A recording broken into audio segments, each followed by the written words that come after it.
Good afternoon, everyone. Welcome to Bilkent University Library Art Gallery, and thank you for braving the snowy weather outside to come here today. The schools in Turkey or in Ankara are closed, but Bilkent, we stay open all the time. That's good. Before we begin, I want to tell you a little story, kind of as a little background to what we're doing today and what I hope we'll be doing in the future as well. About a month ago, the library received an email from a Bilkent student who said, I've been doing some interesting research and work, I'd like to share it with people. Can I give one of the library lunchtime lectures? And the librarians said, David Bay, what do we say? What do we do? I said, okay, I'll deal with this, don't worry. So I was sending an email saying, thank you very much for your request. The library lunchtime lectures are essentially designed for senior members of faculty to talk, and then I thought, but that's not very nice, is it? That's not really very fair. I'm sure there are many other people in Bilkent, especially students, who want to share their ideas and their work with people. So that became, and we discussed it with a few other members of the library, became the basis for what I hope will begin today, what we're calling the Student Seminar Series. So it will be a forum similar to the lunchtime series, but a little bit different, where we will give the opportunity to undergraduate as well as graduate students from Bilkent of any age to come and share their academic and sometimes perhaps not quite so academic work if they're working in artistic fields with other members of the university, including, I see around a few professors here as well.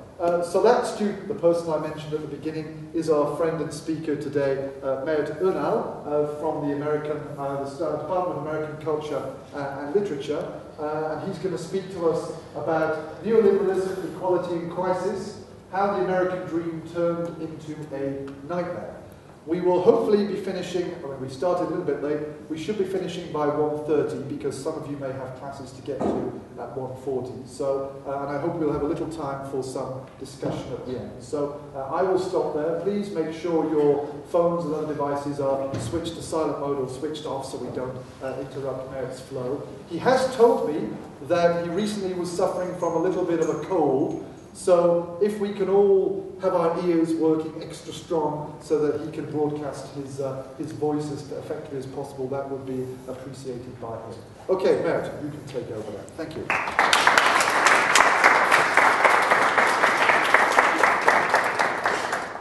Thank you, everybody, for coming here today under very harsh conditions. I'm really grateful about that. As Professor mentioned, I thought that it would be a nice idea for undergraduate students to engage in research and then disseminate the knowledge that they have produced. So that was the main idea. I would like to mention Talat Alman for a very specific purpose. In the orientation of the department, when I first joined this year, it was 9 a.m. in the morning, and we came and we were like, okay, what are we going to do? And he made a 15-minute speech that I think really captures the heart of why projects like this actually matters. He said that we were all going to be scholars. And most of you here today know the prejudice against the humanities and especially American culture and literature. What culture does America have? So it was very encouraging for us to hear from especially the dean that he was encouraging us to become scholars. So I would like to dedicate my speech today to him. I would like to start with a book. It's from Joseph Stiglitz and Bruce Greenwald. It's about creating a learning society. Why does it matter? Joseph Stiglitz is an economist. And why is he caring about knowledge? Because the research shows that the increase in living standards, which begins roughly around 1800, is not about the efficiency of allocation of resources or the accumulation of capital. It was mainly about how we learned to do things better. We increased productivity massively in this era, and of course we have to talk about the Enlightenment mindset and the creation of the scientific method in terms of understanding this story. So The possibility of change, many of you might be familiar with this concept from AMER 115, and questioning authority. These are the characteristics of the Enlightenment. And the creation of the scientific method was central to improving productivity. So, Joseph Stiglitz asks, what does separate developing countries from developed? And the usual answer was the differences in resources. And his research shows that it was not about this. It was a gap in knowledge, the know-how of doing things. So it matters a lot for economic ideas, how we view growth, etc. So firms are created to prevent knowledge flow for the sake of profits. We can understand this. But when we look at actually large firms, what is the advantage is that they're large enough to make sure that knowledge within the firm can be disseminated easily, which decreases allocative efficiency but increases productivity because of knowledge. So that's why in this speech I will advocate that government policy should be directed towards the free flow of knowledge. And that is why, many of you would know, the Trans-Pacific Partnership that is being debated right now is a huge impairment on global knowledge flows. So that's about the book. It's a very nice book. I would encourage everyone to read it. So, learning on the job. So I would like to talk about John Dewey, who was an educator and philosopher in the United States. Mustafa Kemal Atatürk actually invited him to Turkey in 1924. Already Dewey had a very nice reputation about the philosophy of education, and Dewey came and actually wrote a report on the Turkish educational system and how it should be reformed. So the idea of village institutions actually came from Dewey because he thought that in the current agrarian environment of 1924 Turkey, it was required that formal education was intertwined with practical occupations. So the education system of Dewey has a profound social dimension. We talk about socializing our children so they don't turn out to be psychopaths. That's one of the ideas. But this is actually a very old idea which actually came from Dewey. I believe that the school is primarily a social institution. Therefore, education is a process of living and not a preparation for future living. We always do this. 4 years of high school, we'll study, and in university we'll socialize. This does not work like this. Everybody who went through the process knows this. So, going back to the economy, actually the damage inflicted on Europe due to the recession and austerity is underestimated by trillions of dollars. Why is this the case? We go back to Stiglitz's idea. It's about knowledge and learning. And by learning, we don't consider only the formal education, but learning on the job while doing. So if you're going to learn about steel production, you have to produce steel. Otherwise, it's not going to work. So there's very high youth unemployment in Europe, and this is having a huge impairment on the learning on the job. That's why there are trillions of dollars of long-term output loss on massive scales. So how do we create better learning environments for the knowledge economy? This is what the economy is called right now, knowledge economy. So first, we try to create a learning society, not just a learning economy. It cannot be separated. And the problem is, markets by themselves don't promote this. As I talked before, the firms are created to prevent the free flow of knowledge. So we have to treat knowledge as a public good, and we have to treat education as a public good, not a private investment. So Jefferson once said that a candle does not lose light when it lights another candle. This is the similar situation with knowledge. I know something, and when I tell you, I still know something, and hopefully you'll do something with the knowledge. So that's why these student seminars are, I think, important because it promotes the sharing of knowledge. It creates possibilities for further research and perhaps collaboration, which is part of the socialization process that we see. For my personal example, I will talk about intellectual property and how it creates inequality through monopolization of power. I wonder if in Turkey a similar situation exists. I wonder if inequality in Turkey is increasing due to the intellectual property regime that we have today. And another idea is Turkey wants to join the TPP. We saw that. And how would this affect the spread of knowledge in Turkey? And what would it do to the sovereign status of Turkey? Because as you know, the TPP is promoting an idea that multinational corporations can challenge individual countries' regulations. So that might be a problem. These are research areas for, if anybody is interested in law, I can talk to. So why philosophical pragmatism? This is what I studied this year. So the main idea is we reject dualisms because they limit the scope of meaningful inquiry. What does this mean? We have this idea of objectivity. I will just look at the subject matter from above and I will make sure it's scientific. This was pretty much the idea of Rawls's veil of ignorance. I will just draw a veil and I will consider myself unattached from the entire humanity and I will provide justice.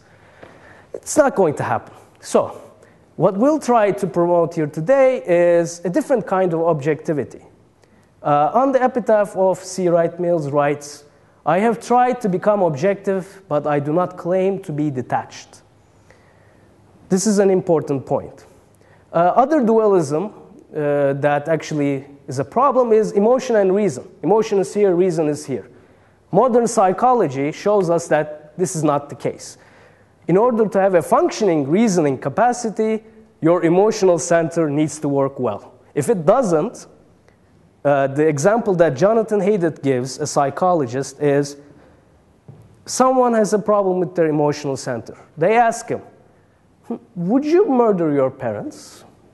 And this guy calculates this for half an hour. And this is just disturbing, right? When somebody asks if you would murder your parents, no, right? That's the main idea.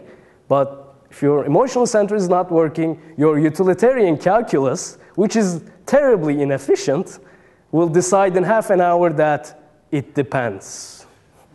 So, another problem, another dualism concerning Marxism is base and superstructure.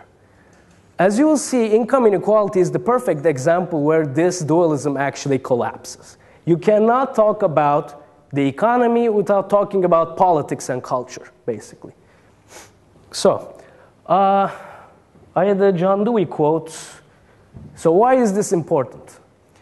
Here, John Dewey emphasizes that the questions we ask sometimes limits us in our answers.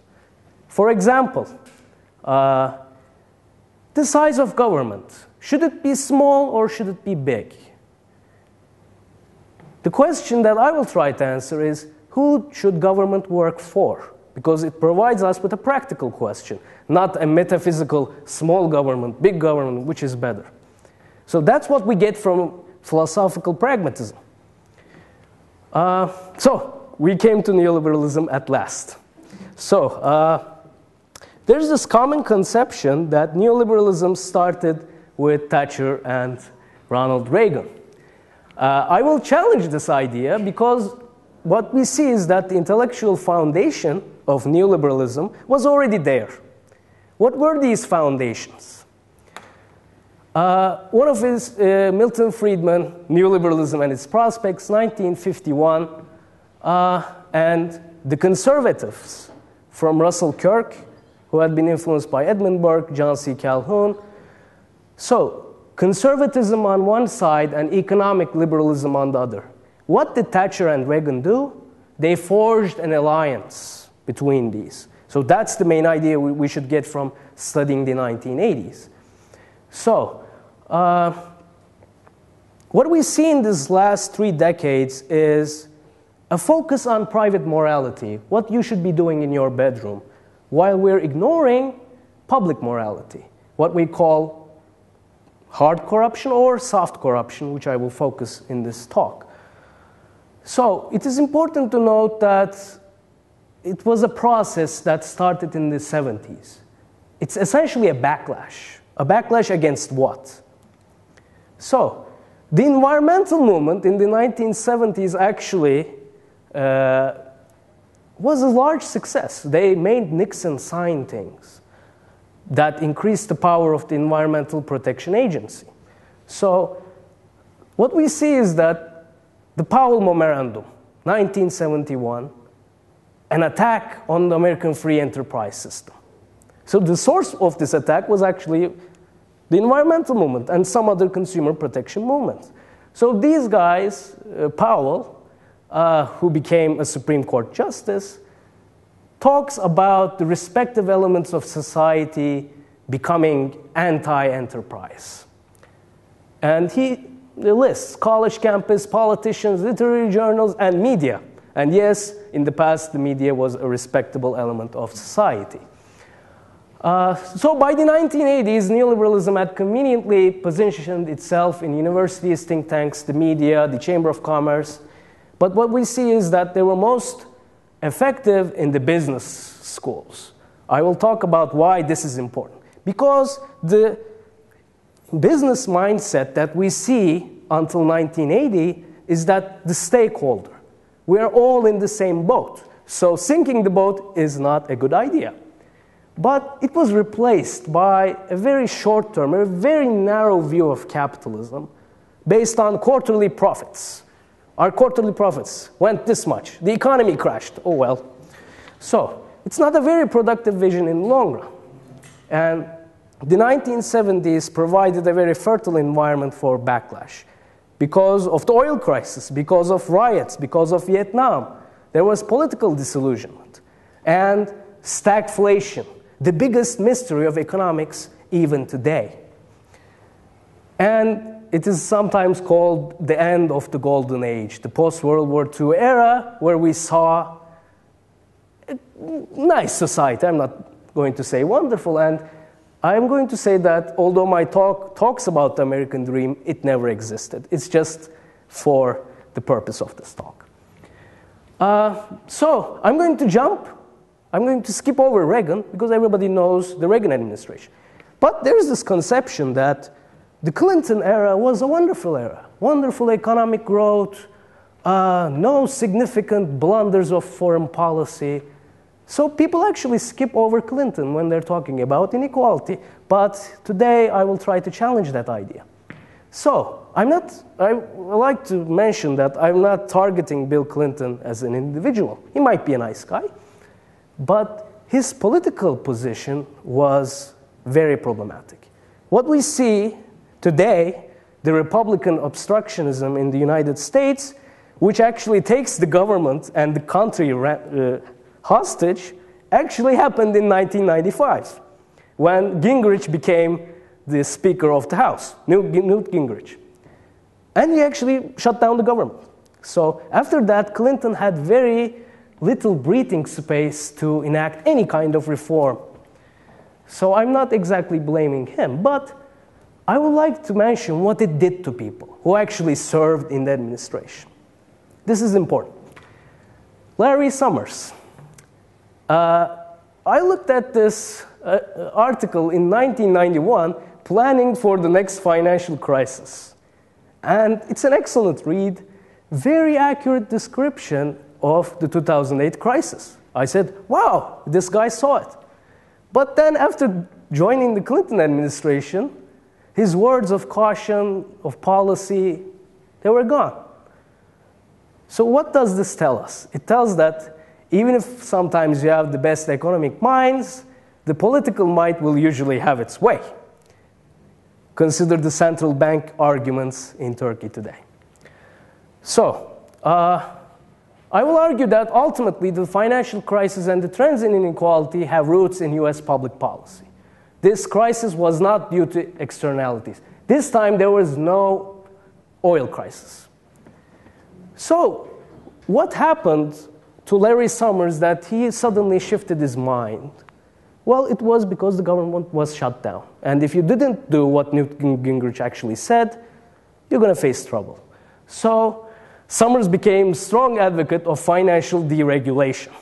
So what I want to talk about is a certain discourse. It's called the modernization discourse. It's a kind of euphemism for we're going to do bad things, essentially. So Financial Services Modernization Act of 1999, the repeal of the Glass-Steagall Act. What did the act do? It actually separated commercial, traditional banking from the gambling banks, the investment banks. So Bank of America could not gamble with your money, and Lehman Brothers could not issue checkbooks. So this is kind of interesting for me because I majored in physics for a little period of time, and I was looking for career prospects.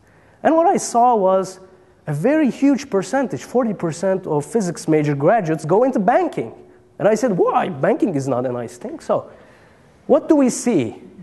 The structural problems of the US economy, where the wages were declining for almost all middle class professions, these brilliant people saw easy money making in the banking sector. So this is a Time magazine from 1994, and as you can see, physics and mathematics had already gone into finance. And Alan Greenspan, who has a PhD in economics and a very mathematical background, said, I didn't understand what they were doing. They actually gave a presentation to him, and just because he didn't want to feel ashamed, he said that he didn't say that he didn't understand. So that was a problem. The other act, Commodity Futures and Modernization Act of 2000, deregulation of the derivatives market. Here we see the wonderful accomplishments of the physics and mathematics majors. So derivatives, what are these? You might have heard of these before. These are financial tools where you can bet on something that has a certain value, like mortgages. And then you can bet on that, and then you can bet on that. It goes like that. And what happened was the mortgage-backed securities are derivatives and very high leverage. Put $1, gain $1 million. So, and investment banks came towards the mortgage sector. I will explain why in a couple of minutes. So I just want you to understand why the derivatives market is such a crucial element for understanding the financial crisis.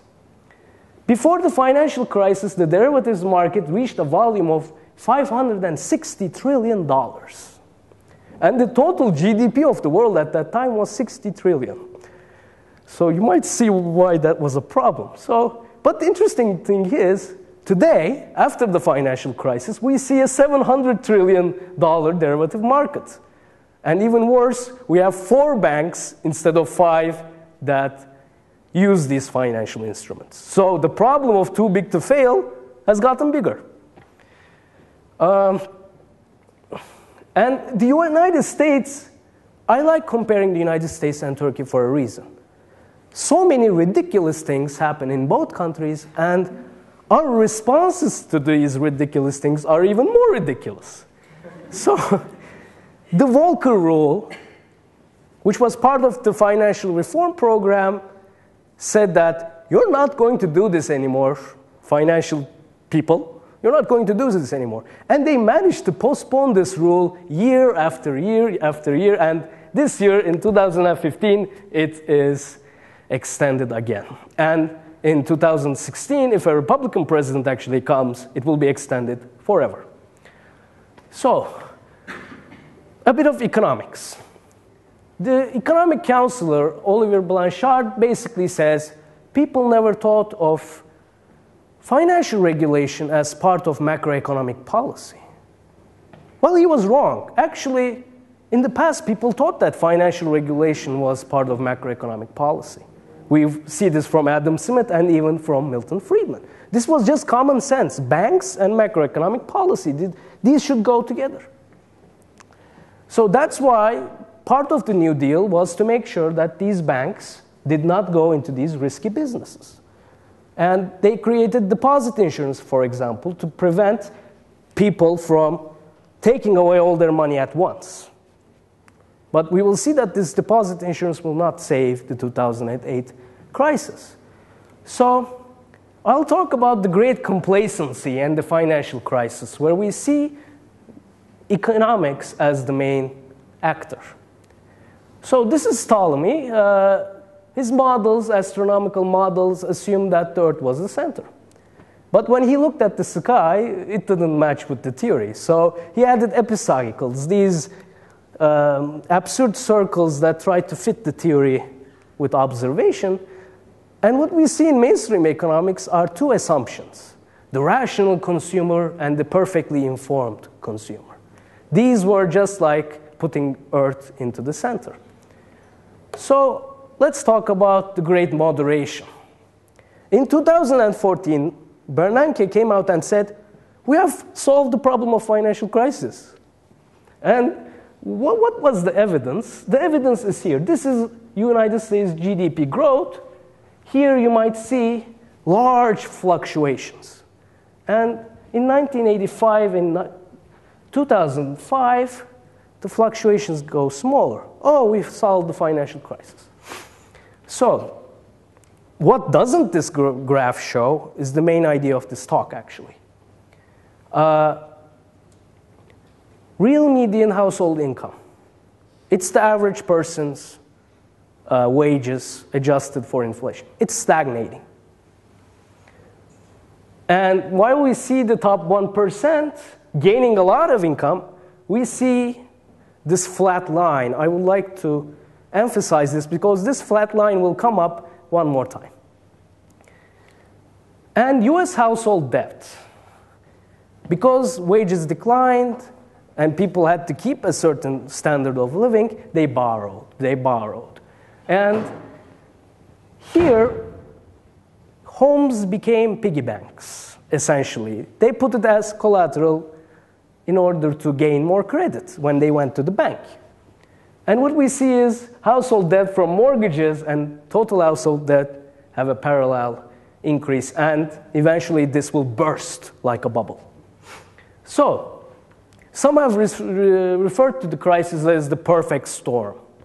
I will refer to it as the perfect mess, because storm implies some natural cause, some external activity, and no, this was created by the actors inside the economy. So, Clinton and Bush, what did they do? There are two companies, these are state companies, Freddie Mac and Fannie Mae, who actually give out mortgages on behalf of the government. And starting with Clinton, as Clinton saw that people were having trouble buying houses because their wages are going down, they said, hey, Freddie, give the mortgages more easily. Come on, they are in bad shape. And what came about is the subprime mortgages. This mortgage where the rates, where you have to pay back, are lowered. So this is a good lesson for Turkey. Don't put demand on steroids, essentially, with political decisions. Think about the housing market that we have today. So this is another important graph because it shows the correlation between financial crisis and income distribution. The top 1% gained twice in history the highest shares. One is in 1928, right before the Great Depression, and in 2008, before the Great Financial Crisis. So this is essentially about stagnating wages and these massive bubbles of debt that we see. It's not a very complicated situation.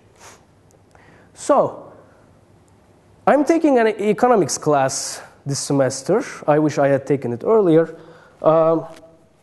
Here's what it says. Inequality increases efficiency. So, why is this a problem? It's actually a huge problem because it's in the economics textbook, and economics and business people are reading in this and going, oh, inequality is good. So, here it says that reducing income inequality should be pursued as a normative question. It's not about economics. It's about morality. It's actually not, for three reasons. First of all, income inequality, the unnatural increase in income inequality, is due to rent seeking. What is rent seeking? Essentially, you're gaining a bigger piece of the pie while you're actually shrinking it. So you might see the normative component there. So what we see is corporate welfare in the United States. Walmart gives you $1. This isn't actually the real number, but way below subsistence wages to its workers, and then its workers go and get food stamps. Who pays the price for below subsistence wages? The taxpayer. Who benefits from it? The corporate CEOs. This is an unnatural increase in income inequality. So, there's another component. It's about income inequality and political polarization. I will hopefully have time to get to this. The debt ceiling crisis of 2011. You might have remember of this. Basically, they didn't raise the debt ceiling for the government borrowing. So what happened? Threat of government shutdown. Oh. So what happened? Standard & Poor's downgraded the United States for the first time in its history. So much for inequality increases in efficiency. You just collapse the economy. So the economics is actually clear on this. Income inequality harms long-term stability. So the problem with neoliberal economics is that it's actually not neoclassical economics. I don't know if there are any econ majors here, but I would like to point out this. It's an ideology. It's an ideology. It's a justification framework for a set of policies that benefit a very narrow category of nationless people. These guys don't have any kind of nationality.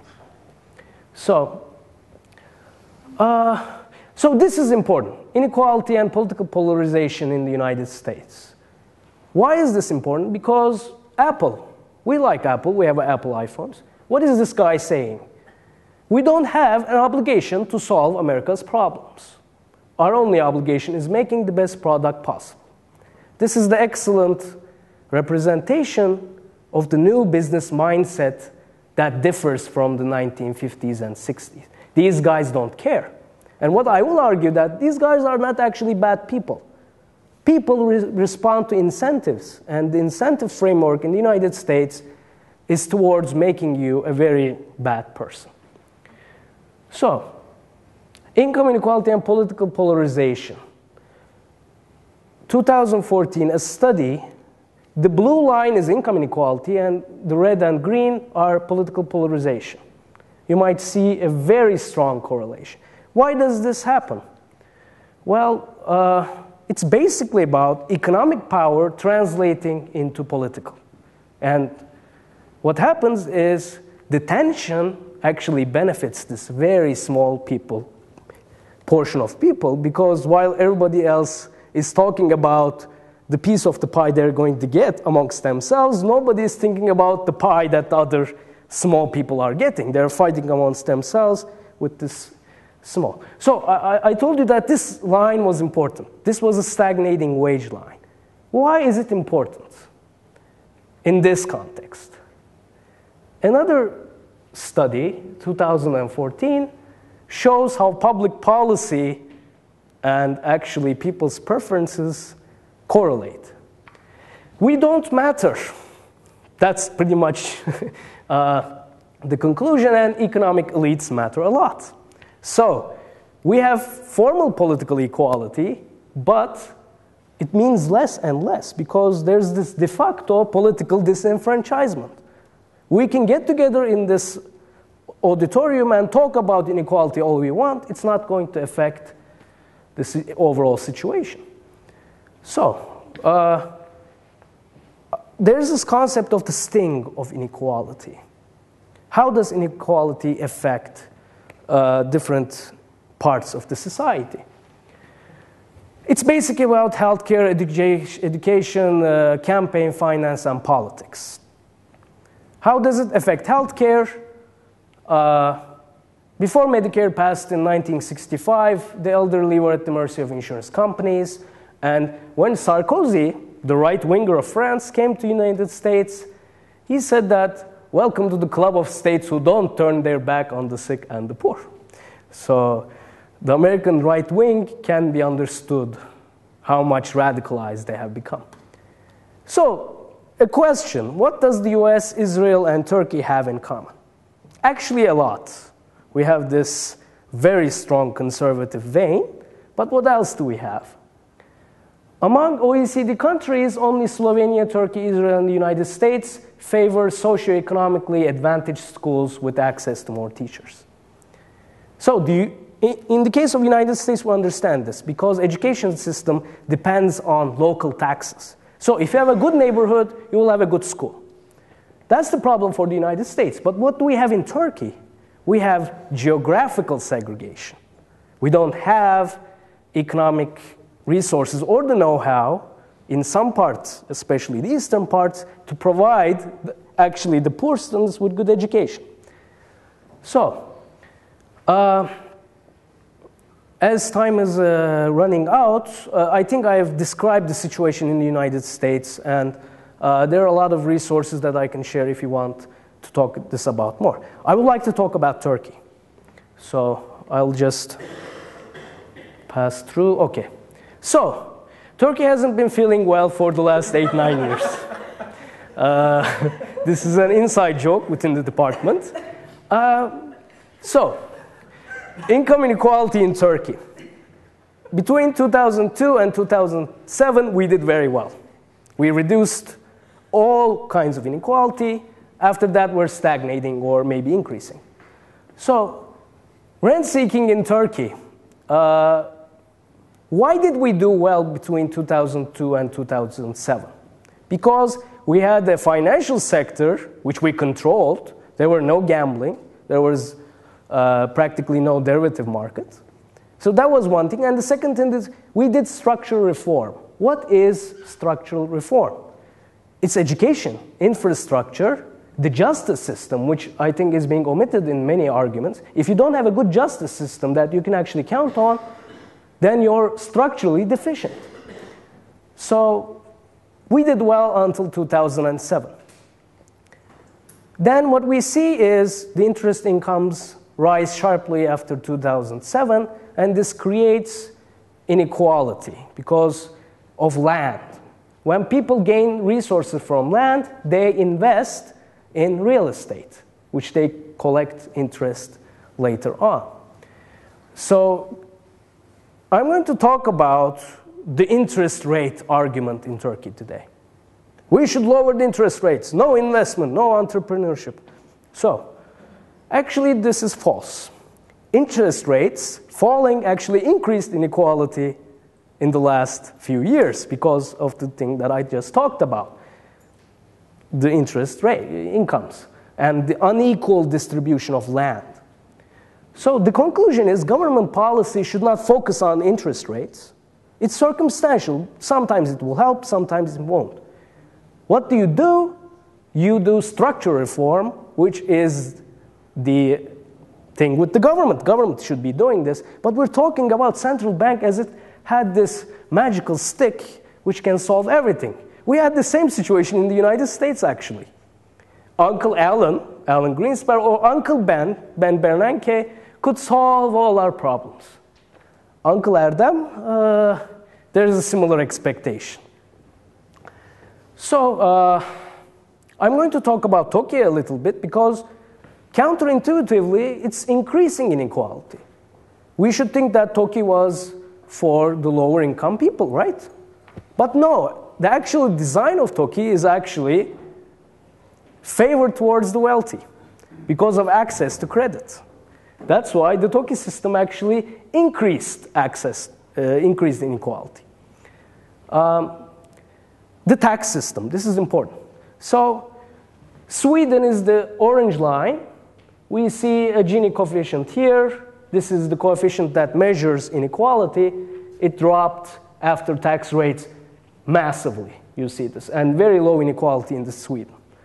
In the United States, we have high inequality after taxes, it decreases a lot because of direct taxes from income. In Turkey, it's not reducing as much as it should. Why? Because we have indirect taxes on cigarettes, on petrol. These indirect taxes, they don't reduce inequality, they actually increase it. Think of all the times you did not get a receipt in Turkey. Going to the doctor, going to the lawyer, going to all kinds of places, they don't give you a receipt. So we don't actually have a good measure of how much people are making in the top percentiles. So that's a situation unique to Turkey. We don't see that much in the United States. Why are we not talking about inequality today in Turkey? This is very strange, actually, but we can understand it because developing countries have more emphasis on GDP. But we're not valuing the health of the growth, how much benefit this is spreading out when we actually grow. And I think this is ridiculous. Joseph Stiglitz spent his life on inequality, and every single time he comes to Turkey, nobody asks him about inequality. This only happens in Turkey. I watched a lot of interviews. So this actually represents our mindset. So are we talking about it at all? The Prime Minister, Davutoğlu, pointed out in his budget speech that under their administration, Turkey was the only country who managed to reduce the Gini coefficient. Let's look at the data. More or less out of time. Okay. Generally, we did well. But then we did not so well. The only thing I would like to mention, lastly, is campaign finance in Turkey. The campaign finance reform, which had been talked about for a decade, was about to pass, but Davutoğlu wanted to pass it, but our president said, if you pass that law, nobody would like to become a politician. And then we ask, why do we have such politicians? Because of this. So the mindset is already tilted towards low-quality individuals. So the tax reform bill, which was supposed to solve the broad-based problem, the direct income tax problem, it's been sitting in the floor of the Meclis since 2013. Why isn't it passing? I think we have actually a very good idea. So I would like to see the parallels between the United States and Turkey, what the United States offers as a lesson for Turkey, and what is unique about Turkey, and why the neoliberal mindset and economic theory needs to change if we're going to have meaningful political reform. Thank you for listening.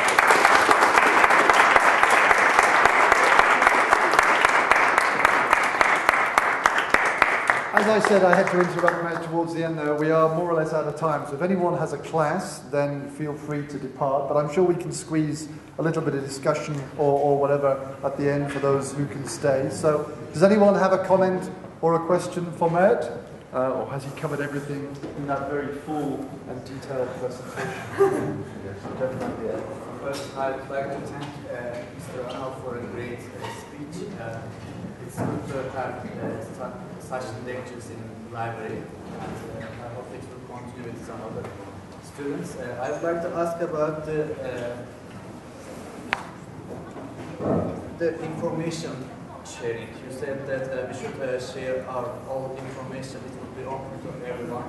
But during the Great Depression and following the World War, US provided a law for patents, and their economy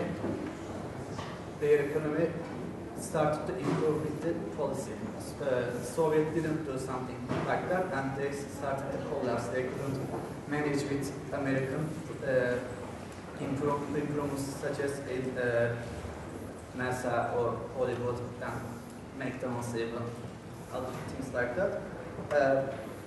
This contributed to the economy very well until the 90s.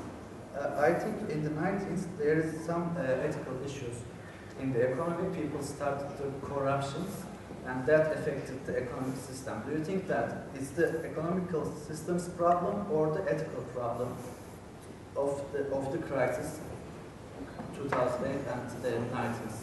I don't think it's very useful to separate the ethical and the economic because, as you said, patent laws are actually good until a point. When Myriad, a company, patent my gene, that's a problem because it cuts down medical research and innovation for other companies. So that's something different from patenting NASA. So what happened in the 1990s and before the financial crisis, it's an ethical and economic problem at the same time.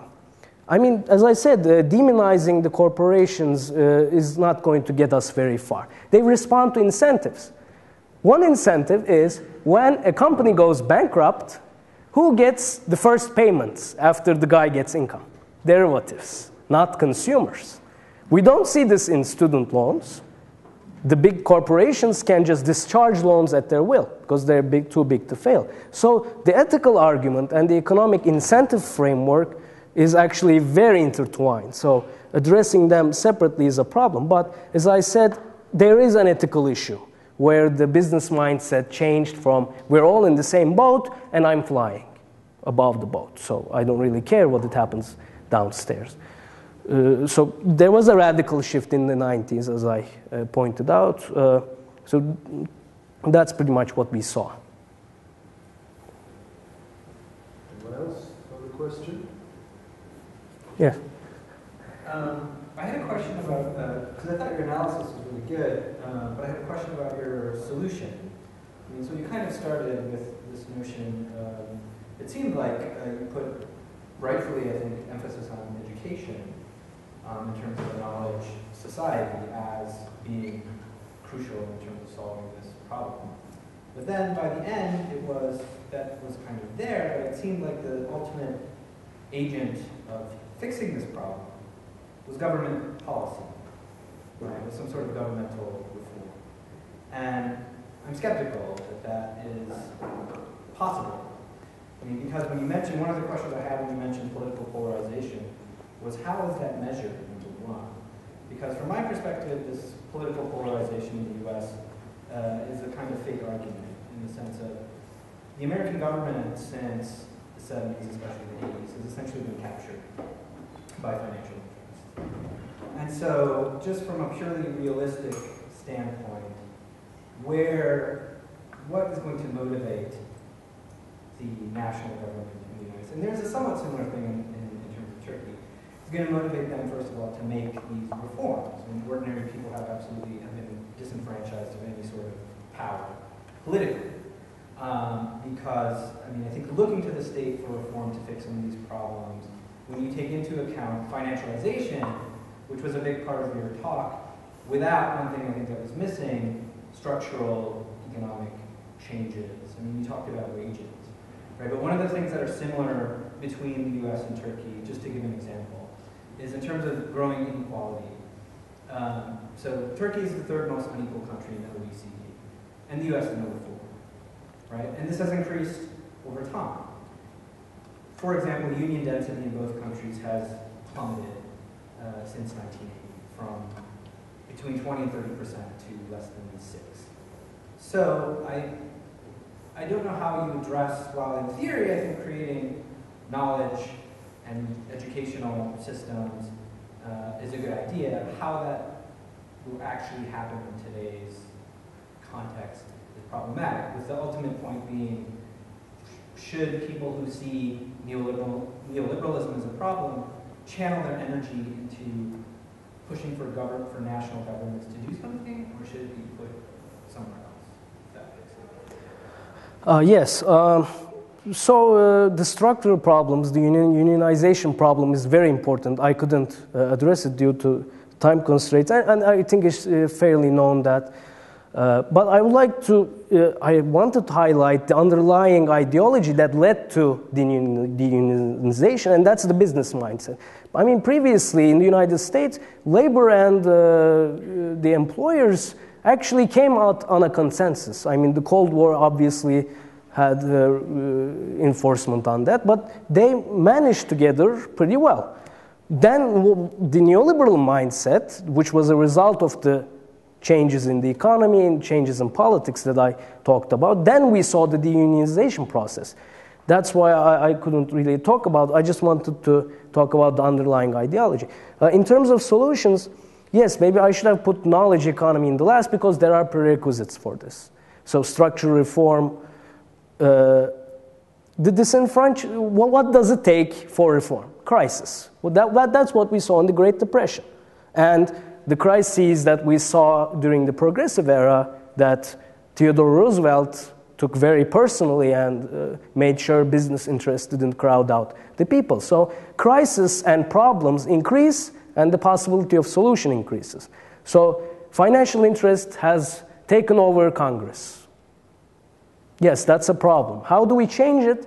What we saw was local changes actually matter. I mean, Seattle, for example, increased minimum wage laws, put some regulations on people. Kansas did the reverse, and Kansas is going bankrupt because of neoliberal economic policy. So local changes might then spill over in the United States context, but my father always says that I'm too young to be pessimistic, so maybe that's why I'm talking like this. But after crises, we have a possibility of political reform. It requires a grassroots movements like this one we saw in 1900, and John Dewey actually played a very major role in that. Grassroots movements like this. I think the university and other educational institutions, formal or informal, have a role to play in that. So the structural economic issues that you talked about, they're there. It's undeniable, but the solutions, I think, are pretty straightforward. I mean, very simple political pressure sometimes pay off. We saw this in the United States. Nixon didn't sign the expansion of the EPA because he was a lover of the environment. There was political pressure. And Lyndon Johnson said, when somebody came and I think, decrease the taxes or reduce the taxes, something like that, he said, you have to make me.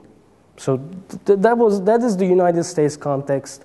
And I think reform in the United States is tougher than in Turkey because of these interest-backed Congress. But I think in Turkey we are emotional. We have a different political view. And the AK Party came to power in a very interesting way, actually. It's a very interesting history. So there are possibilities that should be looked at. But I think everybody has to do their share. The economics profession needs to start shifting their assumptions, and they need to make sure that they're not used as justifiers towards consumers of the neoliberal economic mindset. So that's what economists do. So I think there is possibility of change. Okay, one more question then. Actually, it's not a question, but I would like to personally thank you very much for introducing us this topic and enlightening us. And I believe that certainly it will influence many, many students. And the content was great, and you were great, so thank you so much. Thank you. Well, yes, Mert is certainly too young to be pessimistic, and that was a very optimistic comment, so we expect many great things from him. And thank him for lighting our candle, or to use that. Yes, any of the students who are here, some people have already left, but any of you who are here who would like to perhaps contribute to this series and give us some ideas, then Hande Uçar, librarian, sitting at the back there, she's kind of coordinating it for us. You can approach her or me directly, and we will review your suggested talk and things like that. So let's finish again by thanking Mert. Thank you very much. Thank you.